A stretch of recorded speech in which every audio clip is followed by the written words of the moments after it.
আসসালামু আলাইকুম, কেমন আছেন সবাই? আশা করছি সবাই ভালো আছেন।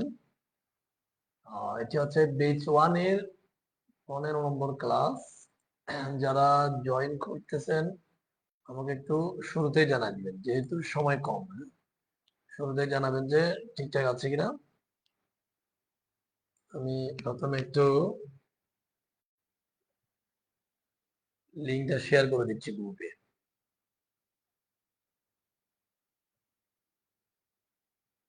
আচ্ছা, এটা 16 নম্বর ক্লাস হবে, 15 না, 16 নম্বর।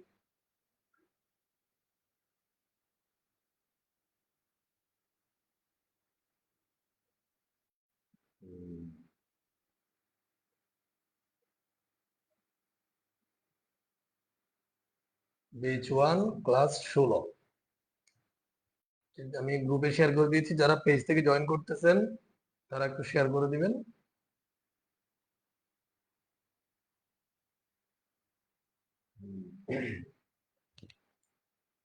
তো প্রথমেই বলি, আপনারা যারা আজকের ক্লাসে নতুন তাদের জন্য বলবো, ডিসক্রিপশনে হোয়াটসঅ্যাপ নাম্বার আছে, সেখানে নক করে আপনি যে কোনো একটা বেচে অ্যাড হয়ে সিরিয়াল ভিডিওগুলো দেখবেন, ক্লাসগুলো, তাহলে বুঝতে পারবেন।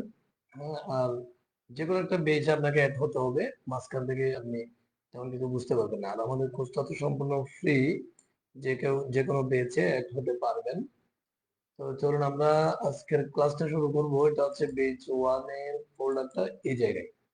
আচ্ছা, এখানে আমরা ইন্ডেক্স ফাইলটা এডিটর ওপেন করি, পাশাপাশি স্টাইল ফাইলটাও ওপেন করব। কেউ জয়েন করে থাকলে একটু আমাকে জানাই দিবেন যে আমার কথা শুনতে পাচ্ছেন কিনা। আহ, আচ্ছা, ইন্ডেক্স ফাইলটাকে আমরা একটু ওপেন করি ব্রাউজারে। তো দেখতে পাচ্ছেন, এটা হচ্ছে আমরা গত ক্লাসে কভার করেছিলাম, এটা মার্জিনের কাজ ছিল। আজকে আমরা ঠিক একই কাজগুলো, এটা 16 নাম্বার করে দিচ্ছি। এটাকে আমরা এখানে প্যাডিংটা শিখবো আজকে। ঠিক একইভাবে দেখবেন যে এখানে আমরা এই বডিতে ডিপ টেক যেটা নিয়েছি, এটার ক্লাস হচ্ছে এবিসি। এটাকে আমরা স্টাইলের মধ্যে এবিসি ক্লাস, মানে ডট এবিসি লিখে ক্লাস কল করতে হয়। এবং একটা উইড দিয়েছি আমরা, উইড এটা 400 পিক্সেল করে দিলাম। ধরেন 400 পিক্সেল, এটা পার্সেন্টেজ ছিল, পার্সেন্টে দেওয়া যায়, পিক্সেলে দেওয়া যায়, ঠিক আছে। আমরা পার্সেন্টে দিয়েছিলাম মার্জিন ও টু, এই জিনিসটা দেখানোর জন্য। এখানে মার্জিন ও টুটা বাদ দিলাম। এবার দেখেন, এটা এখানেও মার্জিনটা দরকার নাই, বডির মার্জিনটা বাদ দিলাম। এতটুকুটা হচ্ছে আমাদের লাগবে প্যাডিং শিটে, বাকিগুলো গত ক্লাসের, এগুলো দরকার নেই। আচ্ছা, এখানে রিলোড দিচ্ছি। এটা হচ্ছে আমাদের আউটপুট। হ্যাঁ, তো এখানে এতটুকটা হচ্ছে 400 পিক্সেল হাইট, 400 পিক্সেল উইডথ, এবং ব্যাকগ্রাউন্ডটা হচ্ছে কি রেড। এই এবিসি ক্লাসের মধ্যে জাস্ট তিনটা প্রপার্টি দিয়েছি, তিনটা প্রপার্টির যে একটা আউটপুট আসছে এটা। তো এখানে আমরা মার্জিনকে একটু করে যদি দিই, আমি ধরেন মার্জিন, মার্জিন আমরা ধরেন 20 পিক্সেল দিলাম, তাহলে মার্জিনটা কেমন হলো? এই যে উপর থেকে, বাম থেকে, ডান থেকে এবং নিচের থেকে সরে যাচ্ছে। হ্যাঁ, এই জিনিসটাকে যদি আমি একটু ভালো করে দেখতে যাই, এটা গত ক্লাসে দেখাইছিলাম। এরপরেও ধরেন ইন্সপেক্ট এলিমেন্ট করার পরে এখানে বডিতে ক্লিক করলাম, ডিভে ক্লিক করলাম, তাহলে ডিভে যখন আমি কার্সরটা রাখতেছি, দেখতে পাবেন যে আমাদের যে ডিভের যে কালারটা আসছে, যে জায়গাটা, এর চারিদিকে একটা মার্জিন নিয়ে নিয়েছে। হ্যাঁ, তো এখন মার্জিন এবং প্যাডিং এর মধ্যে একটা পার্থক্য আছে। এটার জন্য আমি মার্জিনটা আবার একটু বলতেছি। দেখেন, এই মার্জিনের জায়গায় যদি প্যাডিং দিয়ে দিই, মার্জিনটা বাদ দিলাম, মার্জিন তাহলে মার্জিনটা আমরা হচ্ছে দেখি যেতটুকু ডিভ আছে, ডিভের বাহিরের অংশটা হচ্ছে মার্জিন। এখন ধরেন প্যাডিং দিলাম, প্যাডিং এটা ধরেন 20 পিক্সেল দিলাম। এখন দেখবেন যে এটা যদি আমি রিলোড দিই, এখন এই প্যাডিংটা কোথায়? মার্জিন এবং প্যাডিং, এখানে জিনিসটা দেখতে একই মনে হচ্ছে। হ্যাঁ, আমি এটা কেটে দিচ্ছি। মার্জিন জিনিসটা আর একটু সহজের জন্য আবার দেখাচ্ছি, মার্জিন হাইপেন টপ দি, টপ, টিউপি 30 পিক্সেল। এখন দেখবেন যে উপর থেকে মার্জিনটা নামতেছে। হ্যাঁ, উপর থেকে এই জায়গাটা খালি হচ্ছে, তাহলে এই ডিপ যেটা আছে এটার বাহিরে জায়গাটা খালি হওয়া, এটা হচ্ছে মার্জিন। এখন এটাকে যদি আমি প্যাডিং করে দিই, এখন জিনিসটা বুঝতে পারবেন যে প্যাডিং টপ 30, তাহলে কি হবে দেখবেন যে এখানে জিনিসটা বোঝা যাচ্ছে না, এটার জন্য যেটা করতে হবে, মার্জিনটা হাতে রাখলাম, এই এতটুকুটা হচ্ছে আমাদের নর্মাল ডিপটা। হ্যাঁ, এখন যদি আমি এই জায়গায় প্যাডিংটা দিই, একটু দেখবেন যে উপরে নিচে একটু হাইট বেড়ে গেছে। দেখতেছেন এটা নিচের দিকে দেখা যাচ্ছে। হ্যাঁ, নিচের দিকে দেখা যাচ্ছে, এটা হচ্ছে উপর থেকে নামছে জিনিসটা। আচ্ছা, এই জিনিসটাকে আরো ভালো করে দেখানোর জন্য আমি যেটা করব, ধরেন ডিভ এর মধ্যে একটা লেখা লিখে দিচ্ছি। ডিভ যেটা আমাদের ট্যাগ আছে এইচটিএমএল এর মধ্যে, এখানে ধরুন আমি একটা পি ট্যাগ নিই, পি ট্যাগ।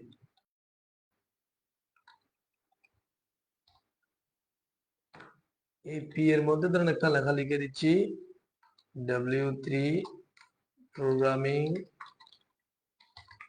স্কুল বাংলাদেশ। আচ্ছা, এতটুকু লিখি, বেশি বড় হলে যেহেতু আমাদের ডিপটা ছোট। এখানে দেখেন, এবার একটু জুম করি, তাহলে দেখবেন যে এই W3টা ঠিক বাম পাশ থেকে লেগে আসছে। হ্যাঁ, বাট উপর দিকে লেগে নেই। আমি যদি এখানে যদি গিয়ে এবার প্যাডিংটা ডিলিট করে দিই, তাহলে দেখবেন যে এটা উপর দিকে উঠে যাচ্ছে। এখন দেখেন, ডিপের মধ্যে একটা আমরা পি ট্যাগ নিয়েছি, প্যারা ট্যাগ। এই ট্যাগের মধ্যে যেটা লিখেছি সেটা একেবারে বাম দিক থেকে শুরু, আবার উপর দিক থেকেও শুরু। হ্যাঁ, মানে একেবারে প্রথমে আসছে। কিন্তু আমি যখন প্যাডিং ইউজ করব, এখন জিনিসটা প্যাডিংটা সহজে বুঝতে পারবেন। প্যাডিং টপ দিয়ে দেবো, টপ ধরেন 20 পিক্সেল। এখন যে আমি রিলোড দিই, দেখবেন যে উপর থেকে নিচে নেমে যাচ্ছে, লেখাটা নিচে নেমে যাচ্ছে। হ্যাঁ, দেখতে পাচ্ছেন এটা নেমে গেছে। এই যে 20%, 20 পিক্সেল জায়গা উপর থেকে নেমে গেছে, এটা হচ্ছে প্যাডিং। এখন তাইলে মার্জিন এবং প্যাডিং এর পার্থক্যটা, জিনিসটা কিরকম আবার বলি। মার্জিন হচ্ছে ডিপ যেটা আছে এটার বাহিরে জায়গা নেবে, আর প্যাডিং হচ্ছে ডিপ যেটা আছে এটার ভিতরে জায়গা নেবে।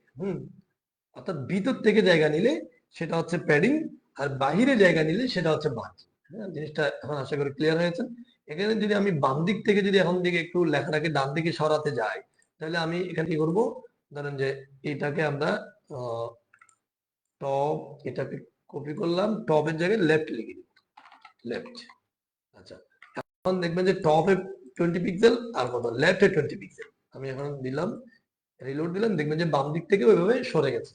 আচ্ছা, এই জিনিসটাকে যদি আরো ক্লিয়ার করে দেখতে যাই, তাহলে আপনারা ওই যে ইন্সপেক্ট এলিমেন্ট করবেন, বডিতে ক্লিক করবেন, ডিবি ক্লিক করবেন, তখন দেখতে পাবেন যে এই যে দেখেন উপরে এবং বামে প্যাডিংটা হয়েছে। আমাদের মূল ডিপটা কোনটা, যেটা এই যে মেরুন কালার যেটা আছে, হ্যাঁ, একটু যে ম্যান্দো এই টাইপের কালারটা। আর এখানে বাহিরের যে একটা দুদিকে যে দুটা লাইন আসতেছে, এগুলো হচ্ছে কি প্যাডিং।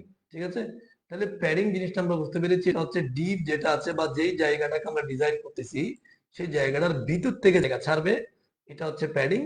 বাহির থেকে ছাড়লে সেটা হচ্ছে মার্জিন, যেটা আমরা গত ক্লাসে শিখেছি। তো আমি এই জিনিসগুলো চাইলে এবার চারিদিক করতে পারি। ধরেন এটাকে আমরা রাইটে করব, আর আই জিএসটি রাইট। হ্যাঁ, এগুলো কঠিনের কিছু নাই, জাস্ট একটু প্র্যাকটিস করবেন, আশা করি বোঝা আসবে। এবার দেখবেন যে ডান দিকে একটু সরে গেছে। আমি ইন্সপেক্ট এলিমেন্টে জিনিসটা দেখি, ইন্সপেক্ট এলিমেন্টে ক্লিক করলে দেখবেন যে এই ডিবে ক্লিক করেন, ডান দিকে প্যাডিংটা হয়েছে। হ্যাঁ, এখন আসি আমার, আমি যদি এখানে যদি নিচের দিকে করি, তাহলে এটা কি হবে, বটম, বটম প্যাডিং বটমে 20 পিক্সেল। রিলোড দিলাম, দেখবেন যে নিচের দিকে এই জায়গাটা বেড়ে গেছে। আমি ডিবে ক্লিক করতেছি, কোথায় যেটা টিপটা, এই যে নিচের দিকে আসলো।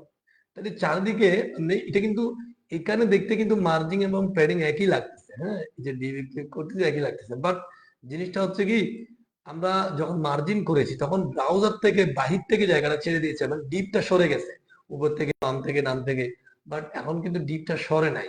এটা, এটাকে আপনারা এভাবে বলতে পারেন যে ডিপের যে জায়গাটা আছে ওটা প্রসারিত হয়েছে, মানে ডান দিকে, বাম দিকে এবং মানে চারিদিকে ঘড়ির কাটার দিকে কাজটা করে। আমরা যদি মানগুলো এভাবে যদি না দিই, ধরেন টপটাও কেটে দিলাম, জাস্ট প্যাডিং দিয়ে আমরা যদি 20 পিক্সেল এভাবে ধরেন, এটা একটু বুঝে যাওয়ার জন্য আমরা এগুলো বাড়তে করবো 40 পিক্সেল, এরপরে দিব 50 পিক্সেল।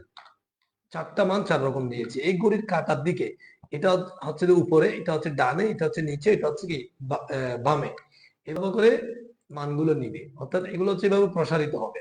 আমি যদি এখন ইন্সপেক্ট এলিমেন্টে গিয়ে আপনাদের দেখাই, দেখবেন যে এটা কিভাবে বাড়ছে। এই বডি ডিপ, এই যে দেখবেন উপর দিকে কত 10, ঠিক আছে, ডানে 20, নিচে হচ্ছে 30, বামে হচ্ছে 40 পিক্সেল। হ্যাঁ, এভাবে বেড়ে গেছে। তাহলে এই যে জায়গাগুলো এগুলো কিন্তু ডিপের ভিতর থেকে নিয়েছে। আর মার্জিন দিলে সেটা হবে বাইর থেকে নেওয়া হয়। অর্থাৎ আমরা যে মার্জিন দিছি সেটা হচ্ছে ব্রাউজারের মধ্যে উপরে এবং বামে ডানে এভাবে সরে গেছিল। আর প্যাডিং এর মধ্যে জায়গাটা বড় হয়ে গেছে, মানে এটা ডিপটা একটু প্রসারিত হয়েছে। আর যে কন্টেন্টটা থাকে সেই কন্টেন্টের বাহিরে জায়গাটা নিবে, কন্টেন্টের বাইরে। হ্যাঁ, ডিপের ভিতরে বাট কন্টেন্টের বাইরে। তাহলে এই জিনিসটা এক কথা যদি বলতে যাই, মার্জিন হচ্ছে বাইরে থেকে জায়গা নিবে আর প্যাডিং হচ্ছে ভিতর থেকে নিবে। এই জিনিসগুলো আমরা যখন আরো লেআউট ধরে কাজ করব তখন আরো সহজে বুঝবো। প্যাডিং মার্জিন নিয়ে এত টেনশন করার কিছু নাই। হ্যাঁ, তো যাই হোক, গত ক্লাসে এবং আজকের ক্লাসে আমরা প্যাডিং এবং মার্জিন নিয়ে আলোচনা করেছিলাম এবং এর আগে আমরা ব্যাকগ্রাউন্ড নিয়ে আলোচনা করেছি, বর্ডার নিয়ে আলোচনা করেছি। তো এই যে সিএসএস এর যে প্রপার্টি গুলো নিয়ে আলোচনা করেছি এগুলো একটু প্র্যাকটিস করবেন। এটা ছোট্ট একটা ক্লাস, আজকে অলরেডি 10 মিনিট হয়েছে মাত্র। কারণটা হচ্ছে আমরা প্যাডিং এবং মার্জিন এই দুটো কিন্তু একই ক্লাসে ছিল, কালকে এই ক্লাসটা লম্বা হওয়ার কারণে এটা প্যাডিংটা বলতে পারিনি। তো প্যাডিং এবং মার্জিন জিনিসটা একটু প্র্যাকটিস করবেন, তাহলে এটা বোঝা আসবে। আর হচ্ছে গিয়ে আপনারা এখন থেকে যেটা করবেন, আপনারা মানে বেচ ওয়ানে যারা যারা আছেন, যারা বেচ ওয়ানের প্র্যাকটিসটা করতেছেন, সবাই নিজের নামে একটা ওয়েবসাইট বানানোর চেষ্টা করবেন। মানে এইভাবে একটা ফোল্ডার করে সেখানে একটা মানে এইভাবে নিবেন, একটা পেজ করবেন। সেই পেজের মধ্যে বিভিন্ন ট্যাগ দিয়ে আপনার নাম, ঠিকানা, হ্যাঁ, আপনি বায়োডাটা লিখতে পারেন বা আপনার মানে প্রোফাইলে যে ফেসবুকের মতো একটা প্রোফাইল সাজাতে পারেন। আপনি ধরেন মানে ডিজাইনটা ফেসবুকের মধ্যে করতে বলতেছি না, মানে জাস্ট আপনার ইনফরমেশন গুলো লিখবেন বিভিন্ন ট্যাগ দিয়ে ইনফরমেশন গুলো লিখবেন, সেগুলোকে কালার করবেন, ডানে বামে একটু সরাবেন। এই জায়গাগুলো তো আমরা অলরেডি ডিজাইন গুলো করেছি, ডানে কিভাবে সরাতে হয়, বামে কিভাবে সরাতে হয়, হ্যাঁ, কিভাবে কালার ব্যাকগ্রাউন্ড কালার দিতে হয়, বর্ডার দেওয়া যায়। হ্যাঁ, এই জিনিসগুলো অলরেডি আমরা শিখে গেছি। এই জন্য আপনারা যেটা করবেন, এই যে পিকচার যেটা আনা যায়, হ্যাঁ, ইমেজ ট্যাগ দিয়ে, তো এই জিনিসগুলো দিয়ে আপনারা নিজের নামে একটা পেজ বানাবেন। হ্যাঁ, পেজ বানিয়ে গ্রুপে পোস্ট করবেন। আর আপনারা যেটা করবেন যে আমাদের এই যে w3psb.com এটাতে ঢুকে আপনারা যারা এখনো রেজিস্ট্রেশন করেন রেজিস্ট্রেশনটা করে নেবেন। রেজিস্ট্রেশন করে লগ ইন করার পর একটা আইডি, সে আইডিটা দিয়ে গ্রুপে পোস্ট করবেন। তাহলে এটা গ্রুপে পোস্টটা আপনার এটা হবে, না হলে কিন্তু এটা ডিক্লাইন হতে পারে। তো এই জন্য আইডি দিয়ে পোস্ট করবেন। পোস্ট করলে আমি বুঝতে পারবো যে কে কতটুকু শিখতেছে। অলরেডি আমরা কিন্তু 15-16 ক্লাস আজকে কিন্তু করে ফেলেছি এবং ডিজাইনের অনেক কিছু আমরা মোটামুটি শিখে গেছি। তো এখন যদি আপনি একটু প্র্যাকটিসে না যান বা মানে এই যে বাস্তবে যে কিভাবে পেজ রেডি করতে হয় তাহলে কিন্তু পারবেন না। হ্যাঁ, তো এই জন্য আপনারা এটা রিকোয়েস্ট থাকবে সবাইকে, আপনারা একটা হোমওয়ার্ক দিলাম, নিজের প্রোফাইলের মতো করে নিজের যে ইনফরমেশন গুলো বা বায়োডাটা গুলো একটা পেজে লিখবেন, লিখে সেটা গ্রুপে পোস্ট করবেন। ধন্যবাদ সবাইকে, ভালো থাকবেন, সুস্থ থাকবেন।